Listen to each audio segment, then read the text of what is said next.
የአሜሪካ መንግስት ኢትዮጵያውያኖች ለቪዚት ወደ አሜሪካ ሲሄዱ መያዣ $15,000 ብለዋል። አንዳንድ ሀገሮች እንደውም ከአገርነታቸው ሁሉ ሊያበቃ ይችላል ይሄ ጦርነት ከኮቪድ በኋላ የተከሰተ በጣም የሚያናጋ ጉዳይ ነው እየተባለ ነው። ሰው ሀገር ተቀምጠን የማናደርገውን ነገር አገራችን ላይ እናደርጋለን። የኢሚግሬሽን ባለስልጣናት ወይንም የኢሚግሬሽን ቢሮ ይሄንን በጣም ተከታትሎ አያስፈጽምም ነበር።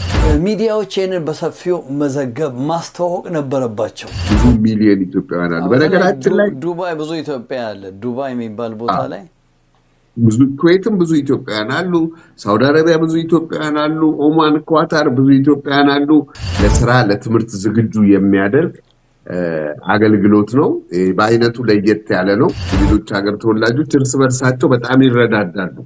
ቀድሞ የደረሰው አዲስ የመጣውን መንገድ ያሳየዋል። ልጆቻችሁ በትምህርት እንትን ያላችሁ ሂዱ እነሱ ጋር sankofa.com ብላችሁ መግባት ይችላልላችሁ። እና እነኚህ ተቋማት አሁን ያሉት የኢትዮጵያ የእምነት ተቋማት ለአዲሱ ትውልድ ትልቅ ትኩረት መስጠት አለባቸው።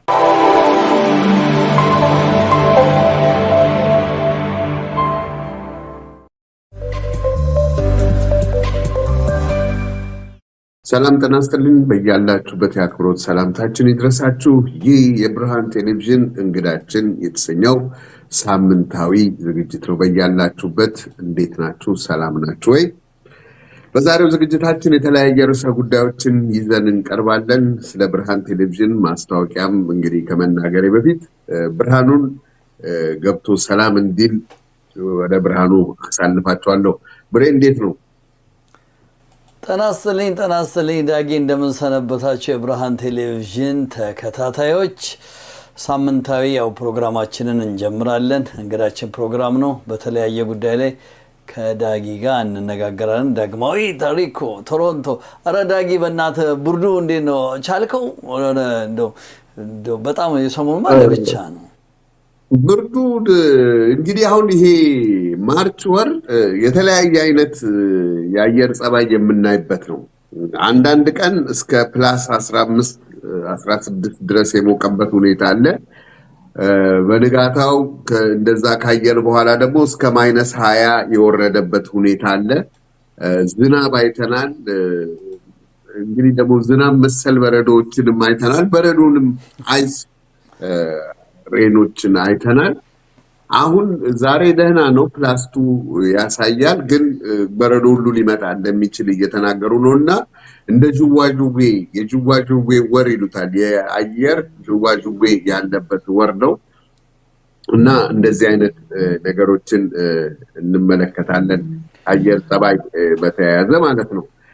በሌላ በኩል እንግዲህ ሌሎቹን ነገሮች ለማንሳት ከመሄዳችን በፊት የብርሃን ቴሌቪዥንን ማስታወቂያ እስቲ ሰዎች ሰብስክራይብ እንዲያደርጉ አመታዊ የሆነ አባልነት እንዲሞሉ ሼር እና ላይክ እንዲያደርጉ በአንተ በኩል ማስታወቂያውን አስተላልፍ እስቲ። አመሰግናለሁ። የተከበራችሁ የብርሃን ቴሌቪዥን ተከታታዮች እንግዲህ 2026 ገብቷል። 3ኛ 4ኛ ወር ላይ ነን ያለነው። እንግዲህ ብርሃን ቴሌቪዥን ያው በእናንተ ሰፖርት ያለ ቴሌቪዥን ነው። ወራዊ መዋጮ ጀምረናል። 400 ሰው ኤክስፔክት እናደርጋለን። ተሳተፉ። ብዙዎቻችሁ እየከፈላችሁ ቢሆንም እንደው ይቀራል። ቴንኪው ለተበበራችሁ። ብርሃን ቴሌቪዥን በተለያዩ በኮሚኒቲ ጉዳይ ላይ እየተንቀሳቀስን እንገኛለን። በወጣት በቤተ ክርስቲያኖች በተለያዩ ጉዳዮች ላይ በአገር ጉዳይ ላይ በማህበረሰቡ በኮሚኒቲ ስለዚህ ይሄን ነገር የሁላችሁም ትብብር እንጠይቃለን። ስፖንሰር ማድረግም የፈለጋችሁ ፕሮግራማችሁንም ማድረግ ትችላላችሁ። ዳጊ ለጊዜው ይሄ በቃል ወደ አንተ ልመለስ። ዛሬ ምን ፕሮግራም ይዘን መተናል?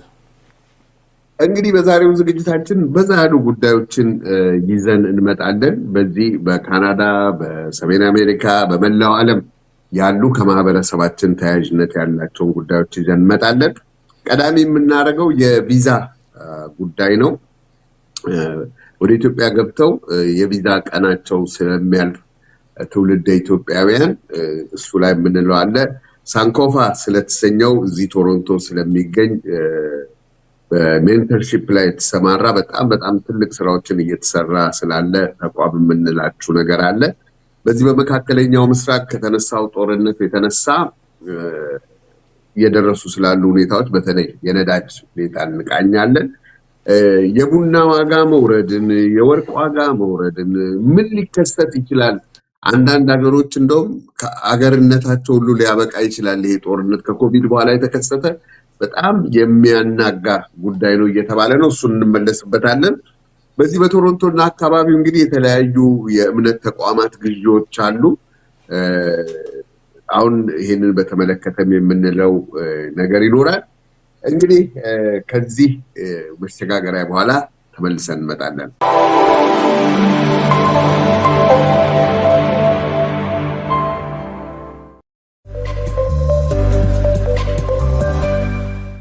ተመልሰን መተናል። ይህ የብርሃን ቴሌቪዥን እንግዳችን ጉዳይ ነው።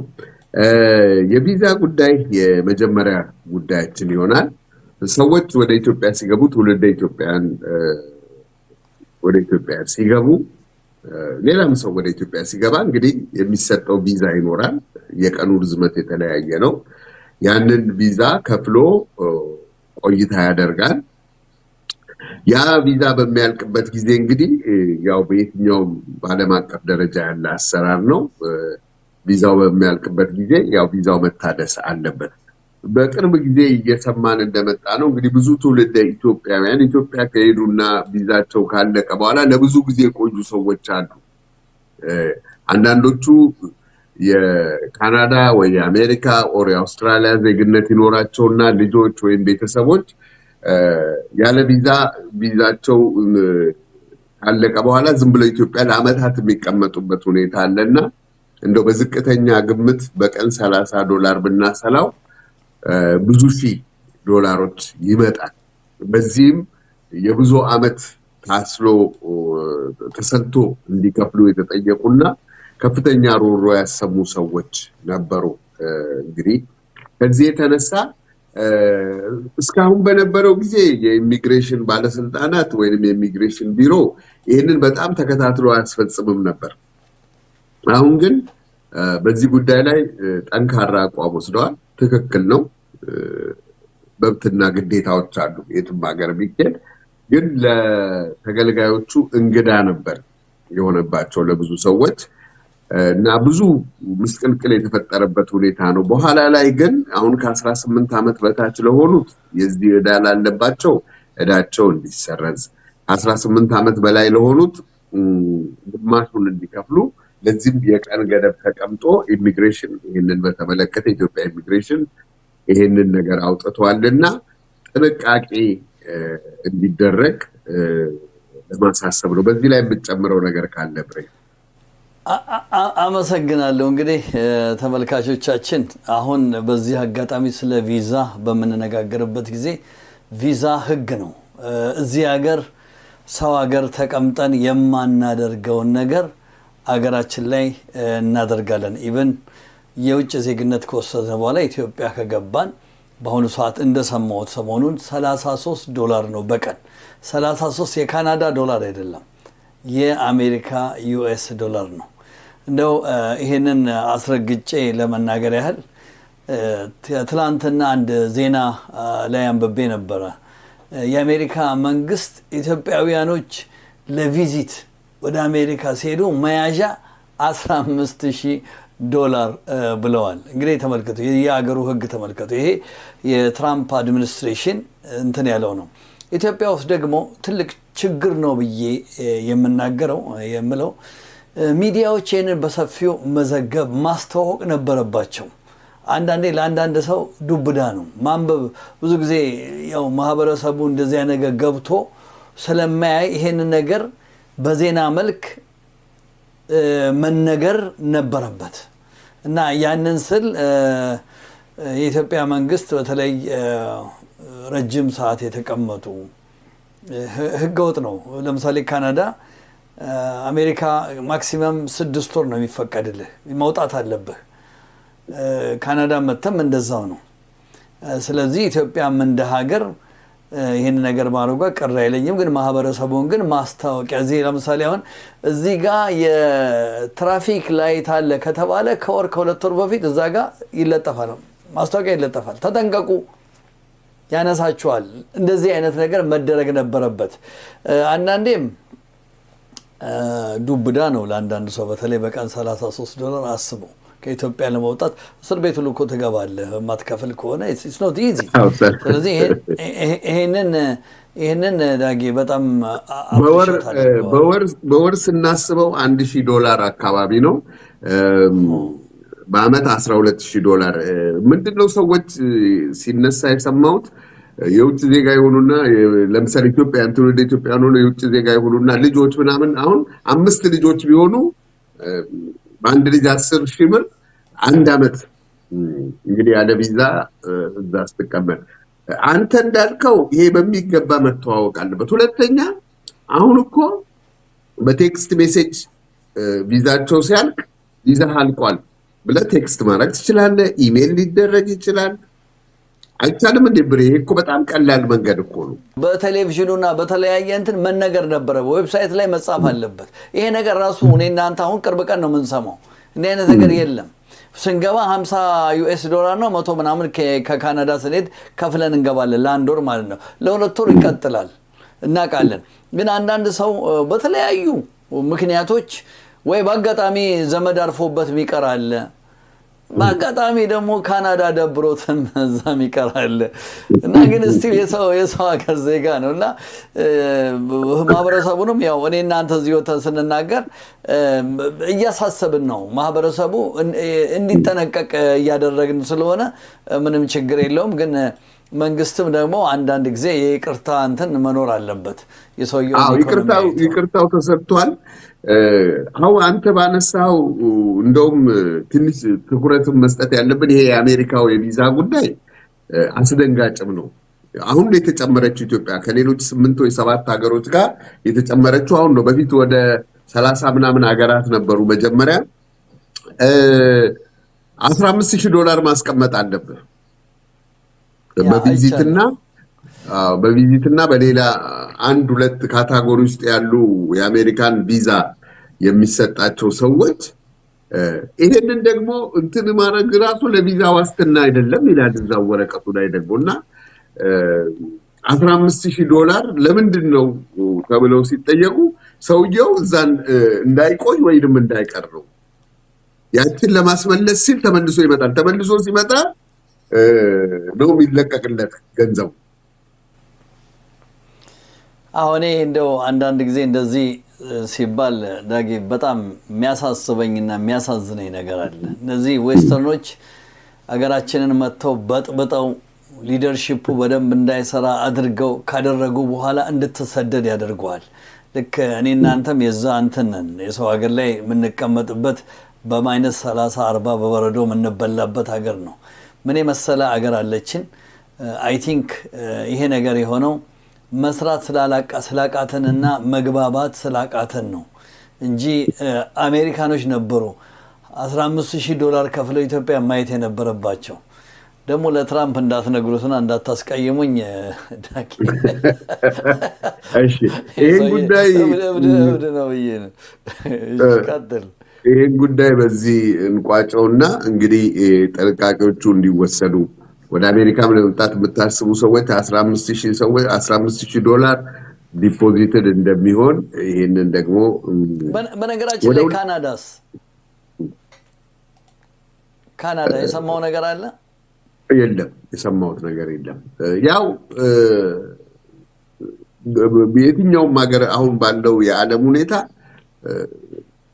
ከባድና ጥብቅ ወደ ሆኑ ነገሮች እየተገባ መሆኑን እናያለን በካናዳ በኩል የሰማውት ነገር የለም የሚቀጥለው ርዕሰ ጉዳይ እንሂድ ወደ ሳንኮፋ በዚህ በቶሮንቶ የሚገኝ አቶ አለማየሁ ኮንዴ መሰረቱት የሜንተርሺፕ አገልግሎት ወይና ሰዎችን ለስራ ለትምህርት ዝግጁ የሚያደርግ አገልግሎት ነው በአይነቱ ለየት ያለ ነው እንደው ትንሽ ስለ አቶ አለማየሁ ኮንዴ ለማለት አቶ አለማየሁ ኮንዴ በማስተር ካርድ ፋውንዴሽን ነበር የሚሰሩት ከዛ በጡረታ ወጥተው ወይንም ስራቸውን አጠናቀው ነው ይሄንን ጥሩ የሆነ ግብረ ሰናይ ድርጅት የመሰረቱት እስቲ በዚህ ዙሪያ አንተም በተለያዩ ፕሮግራሞቻቸው ላይ ተገኝተሃልና ምንም የምትለው ነገር አለ እሺ አመሰግናለሁ ዳጊ በጣም ነው ማመሰግነው ተመልካቾቻችን ሳንኮፋ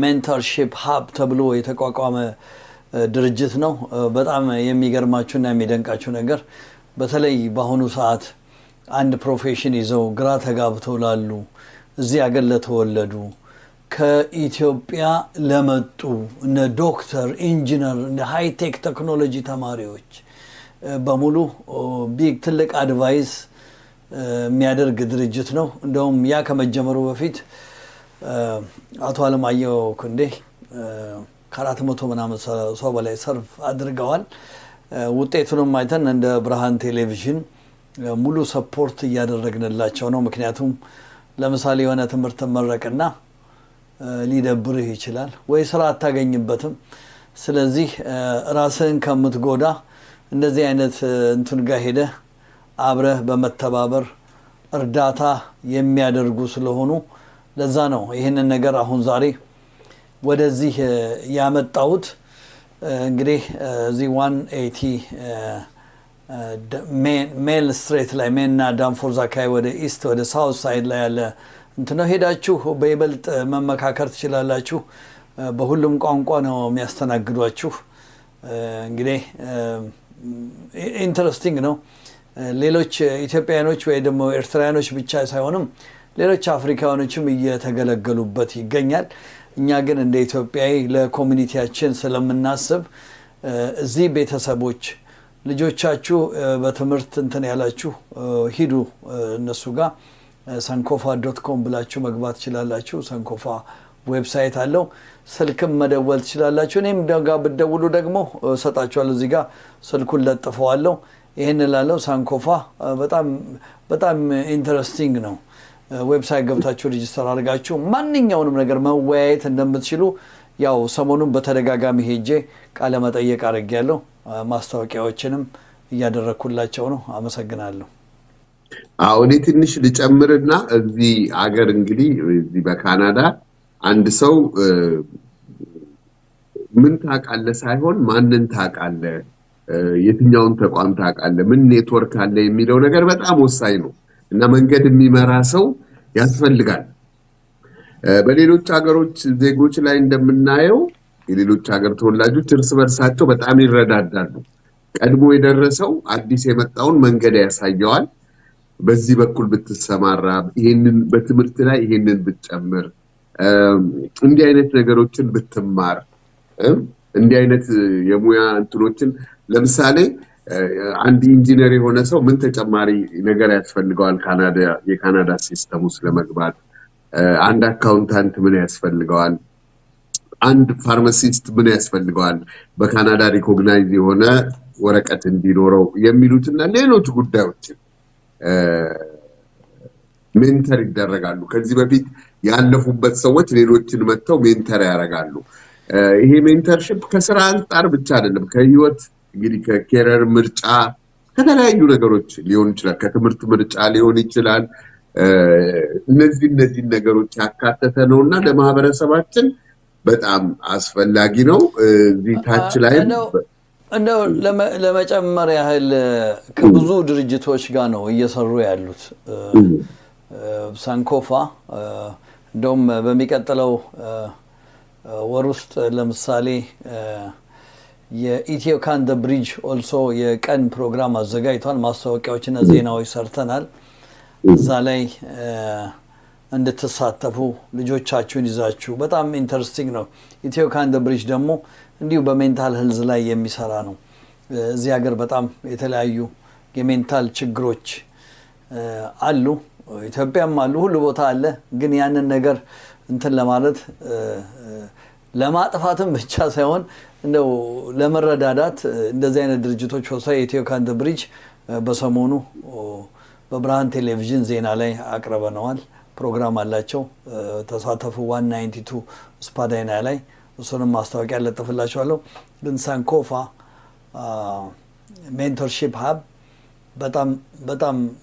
በጣም ጥሩ በተለይ ለወጣቱ ለተማረው ኃይል የሚጠቅም ስለሆነ እንትን አድርጉ ቼክ አድርጉ ያው እኛ መንገድ ነው የምንሰጠው ምን ታውቃለህ የሚለውን መናቀውን እያስረዳን ነው ማለት ነው አመሰግናለሁ እሺ ወደ የሚቀጥለው ርዕሰ ጉዳያችን ከመሻገራችን በፊት አረፍ ብለን እንመለሳለን።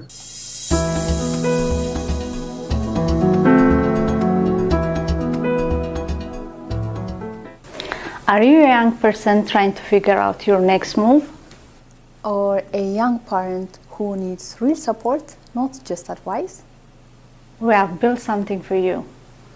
A community, a network, a place where you belong. And mentors who looks like you. Who have been where you are and want to help you get where you are going. Are you ready to take your first step? Go to sankofamentorship.org right now. Hit the Get Involved button. And you can become a mentee, become a mentor, or involve as a volunteer. And let's build your future together. See you inside.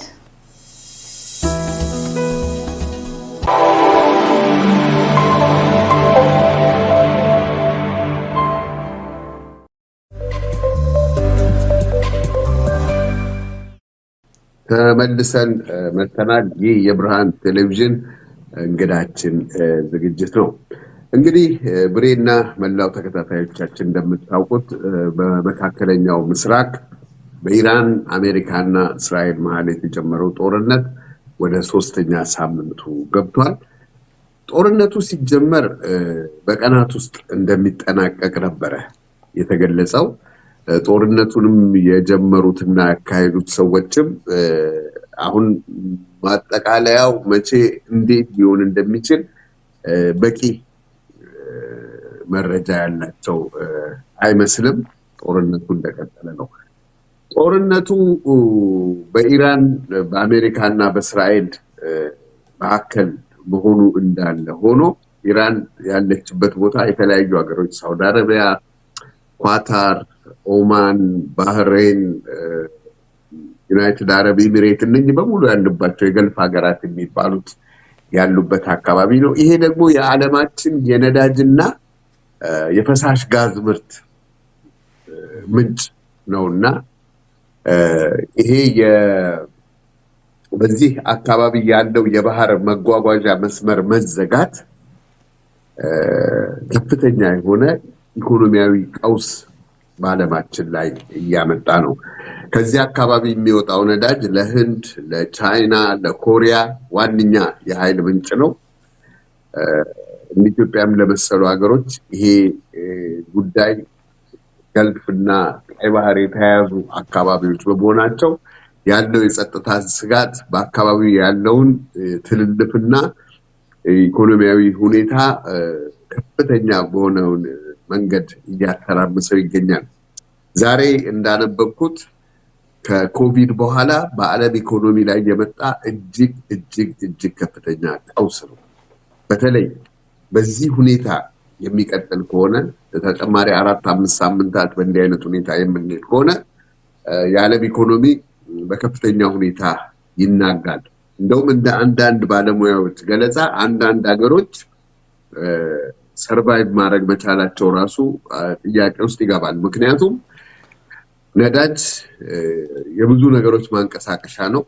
የነዳጅ ዋጋ መጨመር ወይንም የነዳጅ መጥፋት ከፍተኛ ቀውስ ነው የሚፈጥረው። በዚህ አካባቢ ያሉ ነገሮች በመናጋታቸው ለምሳሌ ስሪላንካ የሳምንት የሥራ ቀንን ሮብለታን በመቀነስ የሳምንት የሥራ ቀናትን 4 አድርጋለች። ፓኪስታን ተጨማሪ ብዙ እርምጃዎችን እየወሰደች ነው። በብዙ ሀገሮች የነዳጅ ራሽኖች ተጀምረዋል።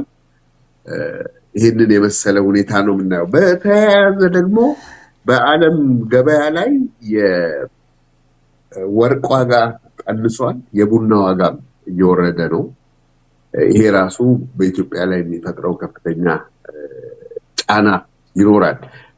ብርቶችን ኤክስፖርት ማድረግ በሚፈለግበት ጊዜ ያው ትራንስፖርት የነዳጅ ዋጋን ተያይዞ ብዙ የሚያመጣው ነገር አለ።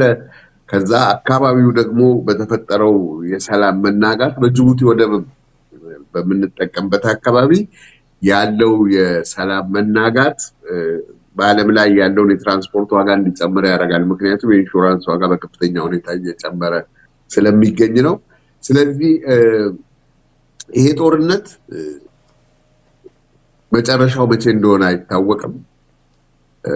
ካናዳ፣ እንግሊዝ፣ አውስትራሊያ የመሰሉ ሀገሮች መነሻውና መድረሻውን አናውቀውም ብዙ የተገለጸልን ነገር የለም በማለት እጃቸውን ሰብሰብ እያረጉ ያሉበት ሁኔታ ነው የምንመለከተው። ስለዚህ ይሄ የመካከለኛው ምስራቅ ጦርነት ከፍተኛ ተጽዕኖ ያሳድራል። በዛ ደግሞ በእኛ ከሀገራችን በተያያዘ በዚህ አካባቢ በሚሊዮን የሚቆጠሩ ኢትዮጵያውያን አሉ በእነኛ ሀገራት ውስጥ። ስለዚህ በእነኚህ ሀገራት ውስጥ የሚፈጠረው ቀውስ እነሱ ህይወታቸውን በብዛት ያናገዋል። በሰራተኛነት የሄዱ ብዙ ሚሊዮን ኢትዮጵያውያን አሉ። በነገራችን ላይ ዱባይ ብዙ ኢትዮጵያ አለ። ዱባይ የሚባል ቦታ ላይ ብዙ፣ ኩዌትም ብዙ ኢትዮጵያውያን አሉ። ሳውዲ አረቢያ ብዙ ኢትዮጵያውያን አሉ። ኦማን፣ ኳታር ብዙ ኢትዮጵያውያን አሉ። ምንድነው ቀጣይ ዕጣ ፈንታቸው የሚለው በእነኛ ሀገሮች ቀውስ በሚፈጠር ጊዜ የመጀመሪያ ተጎጂ ከውጭ የመጣ ሰው ነው። ለችግሩ ሁሉ እኮ ብሌም የሚደረግ ከውጭ የመጣ ሰው ነው። ኑሮ እንኳን ሲከፋ እናንተ መታችሁብን ነው ይባላል። ይሄ በመላው ዓለም የምናየው ጉዳይ ነውና እጅግ አሳሳቢ፣ አስቀድሞ መዘጋጀትን የሚጠይቅ እጅግ አሳሳቢ ጉዳይ ነው። በዓለማችን ላይ ኢትዮጵያውያን ከኢትዮጵያ ውጭ በብዛት ያሉበት ሀገር አሜሪካ ወይም ሌላ ቦታ አይደለም፣ ሳውዲ አረቢያ ነው። እና ቀላል መናጋት አይደለም። በእነኛ ሀገሮች ላይ እንዳሁን ዩናይትድ አረብ ኤሚሬት ኢኮኖሚዋ በነዳጅ፣ በጋዝ፣ በተፈጥሮ ጋዝ እንዲሁም በቱሪዝም ላይ ተመሰረተ ነው። ቱሪዝም ደግሞ ሰላምን የሚጠይቅ ነው። ሰላም ከሌለ ማን ነው የሚሄደው? አውሮፕላኖቹ ወደዛ ለመብረር አይፈልጉም። የሚሄድም ሰው ብዙ አይኖርም እና ከፍተኛ መናጋት እየፈጠረባቸው ነው። እዚህ ላይ የምትጨምረው ነገር ካለ? መቼም እግዚአብሔር ከጉድ ከዚህ መከራ ያውጣን። እውነቴን ነው የምነግርህ። እንኳን አይደለም እዛ አረብ ሀገር ጦርነት ያለበት ቦታ አይደለም፣ እዚህ ካናዳ ውስጥ በተለይ በአሁኑ ሰዓት 1 ከ7 አካባቢ ወደ ላይ ወጥቷል ጋዝ።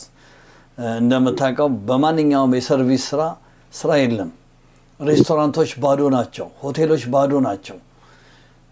ኑሮ በጣም ተወዷል። ቅድም በኮቪድ ጊዜ ታርፋችሁ ተቀመጡ ተብሎ $2,000 እየተሰጠን ቁጭ ብለን እሱን ስንቀረጥም ባይሆን ወፍረናል። ምናልባት ሜንታል አንዳንድ ችግር ካላጋጠመው ማህበረሰቡ። ይሄ ግን ለየት ያለ ነገር ነው። እንደው በጣም ይገርማል። የሆነ ቦታ ጦርነት አለ ምን ቸገረኝ እኔ ሀገሬ አይደል ምናምን የሚል ፊሊንግ ነበር፣ ብዙ ሰው ነበረው ከዚህ በፊት። አሁን ግን እያንዳንዱ ቦታ ያለ ጦርነት ዓለምን ነው የሚነካው። ስለዚህ አሜሪካም ወይ ደግሞ ፕሬዚዳንት ትራምፕ ስለ ጦርነቱ ወደም ሳይገመግሙ ሆይ ብለው ወይ ደግሞ ለግል ቢዝነስ ወይ something ለውቅና ብለው የገቡበት ጦርነት ነው። ምክንያቱም ብዙ ጊዜ ከሰው ጋር ስትጣላ እዛም ቤት እሳት አለ ይባላል። ምናቀው ነገር የለም ምን ሀፕን እንደሚያደርግ ማለት ነው። we just survived። ግን አንድ አስተያየት መሰጠው ነገር አለ። የሰው ልጅ ሁሉ የተወለደው ራቁቱን ነው። ገንዘብ ሊያጣ ይችላል። በገንዘብ ምክንያት በብስጭት ምክንያት ራሳችሁን እንዳትጎዱ እንመክራለን። ይሄ አንዱ ትልቁ ሐሳብ መሰጣችሁ። ብዙ ልጆች ስትበሳጩ ማይቻለው ከኔ ጋር ማይተያያችሁ አላችሁ። እንዳትበሳጩ፣ የማያልፍ ነገር የለም። በዚህ የተነሳ የተለያዩ አይነት በሽታዎች ብታስተናግዱ እሱን ለማዳን ደግሞ ምትጡት ታብሌት ሰላም እንኳን ቢሆን አደጋው የበለጠ ስለሆነ you have to have take it easy። ምክንያቱም በዓለም የመጣ ነው፣ አብረን እንወጣዋለን፣ አብረን ያልፋል። ምክንያቱም ይገባኛል አሁን ቶሮንቶ ውስጥ ራሱ እጅግ በጣም ብዙ ሰው ነው ይደውላል። እኔ ራሴ ስራ የለኝም ልበላችሁ፣ በጣም ብዙ ሰው ነው የሚደውልልኝ እባክን ስራ። ጓደኞች አሉኝ ቢዝነስ ያላቸው መቅጠር አይችሉም፣ እነሱም ስራ የላቸውማ። ሲኖር እኮ ነው ሆቴሎች፣ ሰርቪስ፣ ሊሞዚን፣ ታክሲ፣ ኡበር የለም ስራ። እንደው ዲሽወሸር እንኳን የለም። ኦነሩ ራሱ ገብቶ ያጥባታል እንጂ ምንም ነገር የለም።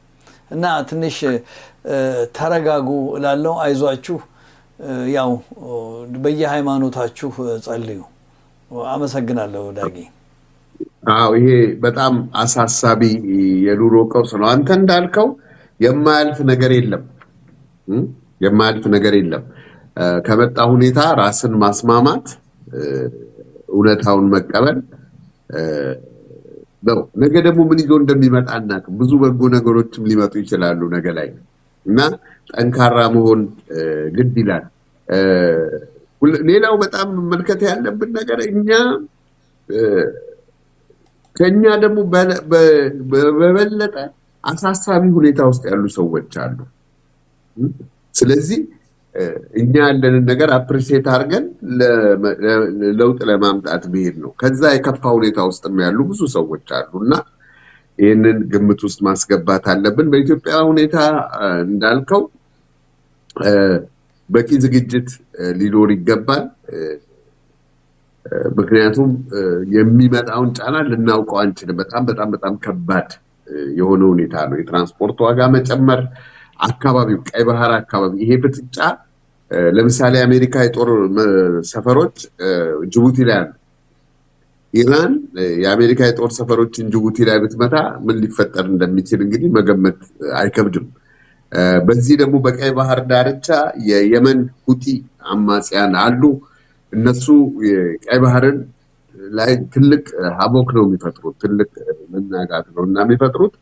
ይህንን ግምት ውስጥ ሊገባ የሚገባው ጉዳይ ነው። ከማስታወቂያ በኋላ እንመለሳለን።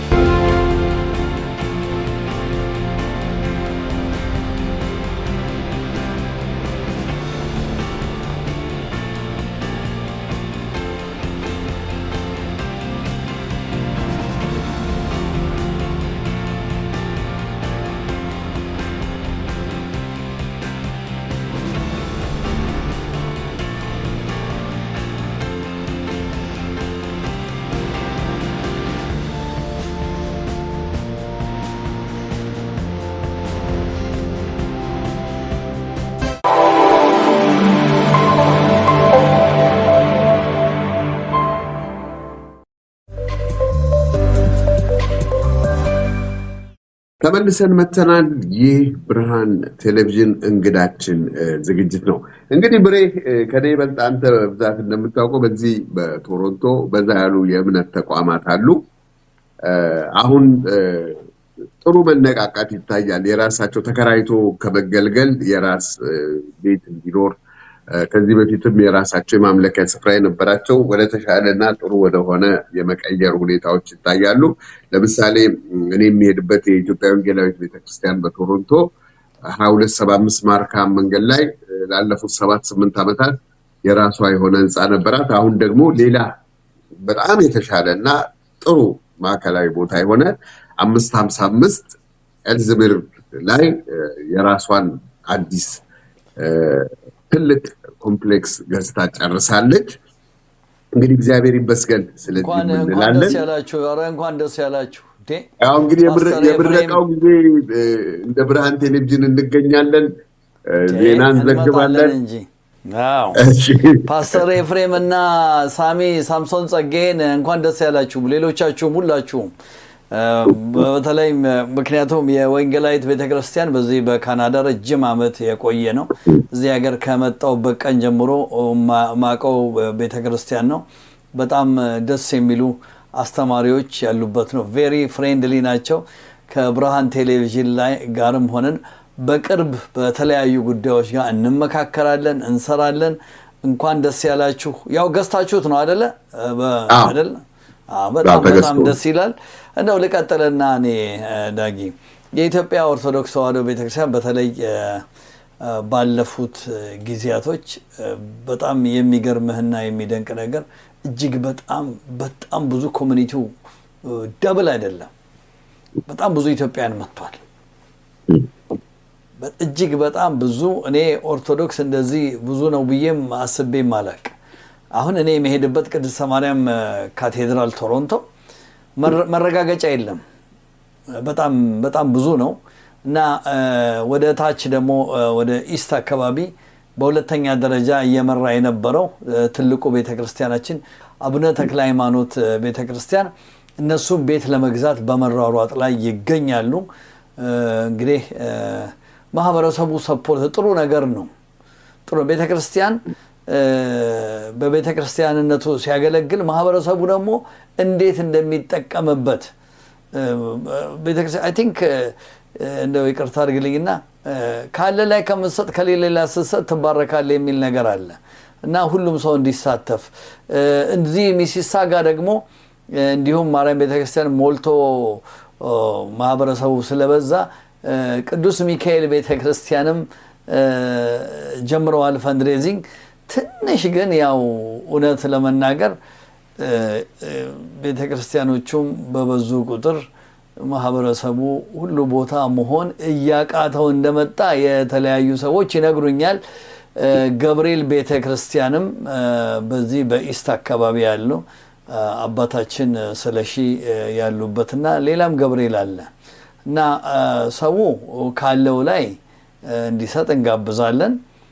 ግን እንዴት አድርጌ ልንገርህ ማህበረሰቡ ብዙ እጅግ በጣም ብዙ ኢትዮጵያዊ ወደ ካናዳ መጥቷል ባለፈው 3 አመት ዳግማዊ አንተ ከምትጠብቀው በላይ ምክንያቱም እኔ አንዳንዴ ዞር ብዬም ሄጄ አገኛቸዋለሁ ይገርማል አሁን በዚህ ሳምንት የሚካኤል ቤተክርስቲያን ፈንድሬዚንግ አለ በቅድስተ ማርያም ካቴድራል በሚቀጥለው ሳምንት የተክለ ሃይማኖት ቤተክርስቲያን አለ ከዛ ገብርኤል አለ ከዛ ደግሞ የፋሲካ በዓል እንትን ማን ነው ጾም መፍቻ ፕሮግራም ደግሞ ቅድስተ ማርያም አዘጋጅታለች በርቱ ነው ምንለው እግዚአብሔር እንደው ሌላ ጨመር የመፈልገው ነገር ቤተክርስቲያኖች ይብዙልን ሶኬ በጥሩ ነው በዚህ በወንጌላዊትም አካባቢም ብዙ ቤተክርስቲያኖች እንደሚከፈቱ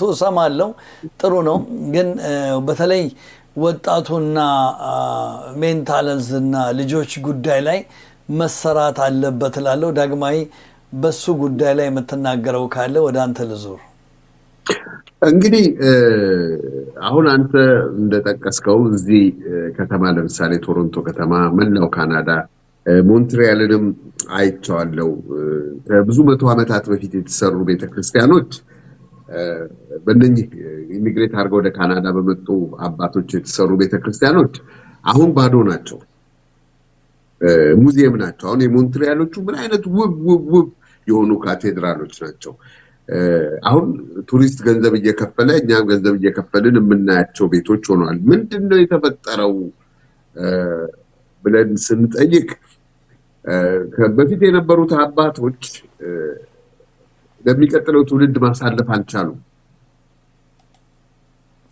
እና ክፍተት ተፈጠረ እና አሁን ቤቶቹ ባዶዎች ናቸው እዚህ ቶሮንቶ ብትመለከት ብዙ ትላልቅ ካቴድራሎች አሉ ውብ የሆኑ ካቴድራሎች ጥንታዊ 100 አመት 110 አመት 80 አመት 70 አመት 50 አመትማ በቃ የቅርብ ነው ተብሎ የሚፈረጀው ነገር ግን አብዛኛዎቹ ባዶ ናቸው ምንድነው ተብለን እኛ እንደ ኮሚኒቲ ተጠንቅቀን ማየት ይገባናል አንደኛ በአባቶች ዘንድ የነበረው ነገር አልተላለፈም ወደ ልጆች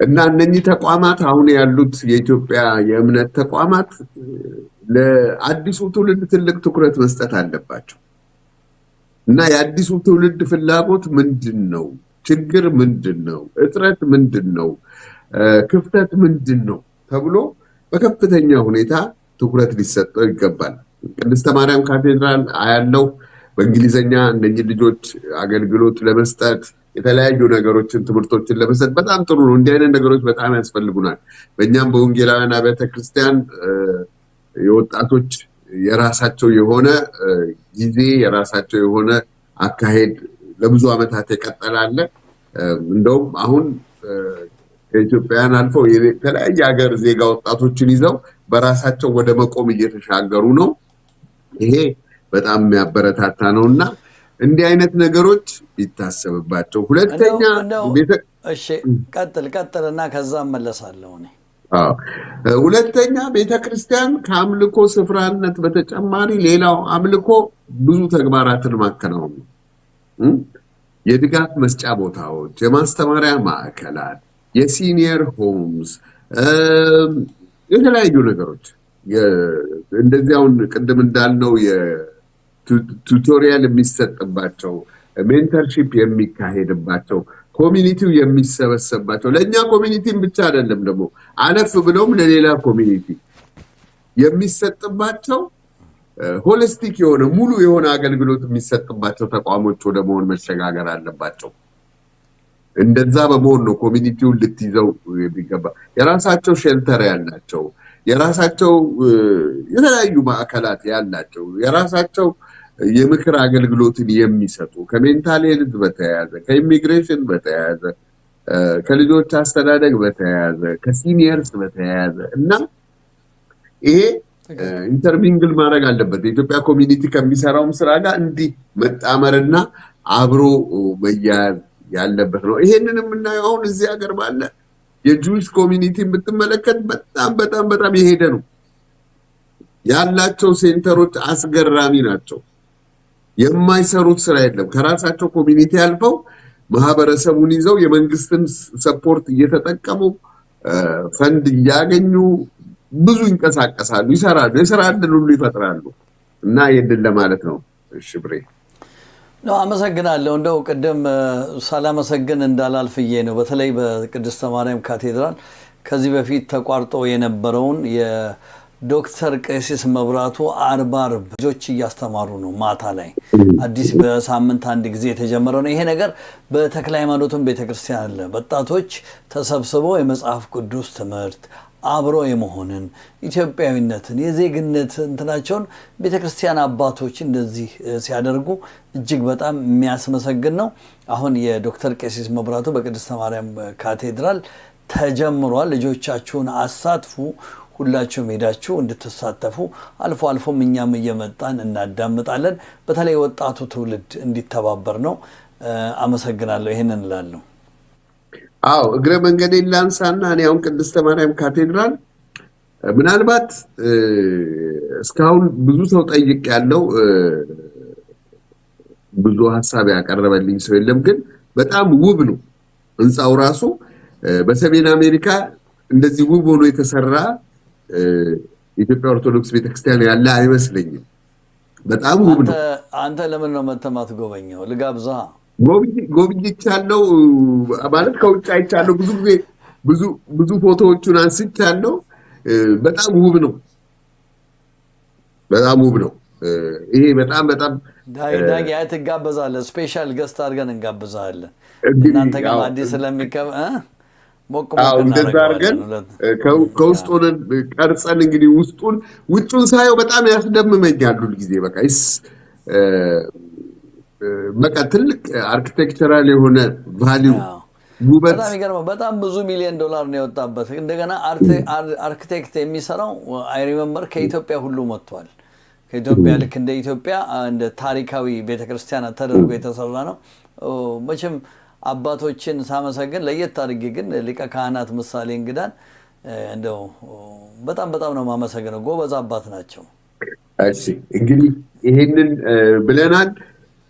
የዛሬው እንግዳችን ዝግጅትን ወደ ማጠቃለል እየተቀረብን ነው። ብርሃኑ ከያስካቸው ማስታወሻዎች ውስጥ የቀረ ነገር ከሌለ ብርሃን ቴሌቪዥንን ስፖንሰር አድርጉ። ወራዊ አባል ሆኖ 10 ብር ነው፣ በወር ብዙ አይደለም። ሼር ላይክ አድርጉ፣ ተሳተፉ እንላለን። በአንተ በኩል እስቲ የቀረ ነገር ካለን? በእኔ በኩል እንኳን የቀረ ነገር የለም። እንግዲህ ተመልካቾቻችን ዳግማዊ እንዳለው ብርሃን ቴሌቪዥን ላይክ፣ ሼር፣ ሰብስክራይብ። ወራዊ መዋጮ 2026ን በወር 10 ብር በአመት 120 ነው። ተቀላቀሉ። በመጨረሻም አገራችን ኢትዮጵያን ሰላም ያደርግልን፣ ዓለምን ሰላም። አሁንማ ካናዳንም ልበል እንጂ በምን ሊሄድ ነው አሁን መኪናው ጋዙ ከፍ ካለ። ስለዚህ ሀገራችንም ካናዳንም እንደው መድኃኒዓለም ያደርግልን፣ ዓለምን ይሄን ትራምፕን ደግሞ ትንሽ ገርገብ ያደርገው። ይሄንን እላለሁ። ጦርነት ይቁም፣ ፍቅር ይብዛልን። ዳጊ አንተም ስለነበረ ቆይታ ከልብ አመሰግናለሁ። በእኔ በኩል ጤና ይስጥልኝ። በያላችሁበት መልካም ጊዜ